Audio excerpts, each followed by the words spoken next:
মা কাকে বলে একটু খেয়াল করবেন, তাহলেই বুঝবেন মা কী জিনিস।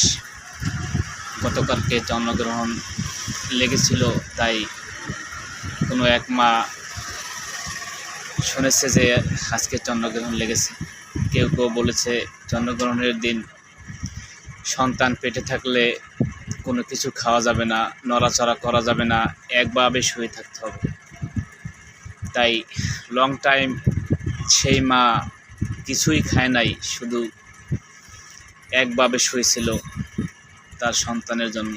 তার সন্তান পৃথিবীতে আসবে সুন্দরভাবে, সুন্দর তার ভবিষ্যৎ গড়বে, সুন্দর হবে তার সব কিছু।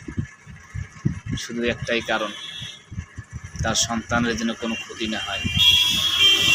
দেখো মা, তোমাকে আমাকেও মা এভাবেই তার পেটে লালন করছিল, সুন্দরে পৃথিবী দেখিয়েছেন সেই মা। আজ আমরা বুঝি না মা কী জিনিস, মায়ের কষ্ট বুঝতে পারি, কিন্তু মা ঠিকই বোঝে। একটা সন্তান 10 মাস 10 দিন গর্ভে রেখে কত কষ্ট করে পৃথিবীতে এই পৃথিবীর আলোর মুখ দেখিয়েছেন। এই পৃথিবীতে ছোট থেকে আজ তোমাকে অনেক বড় করেছে, সেই মায়ের প্রতি তোমার আজ খেয়াল নেই। হ্যাঁ রে মা।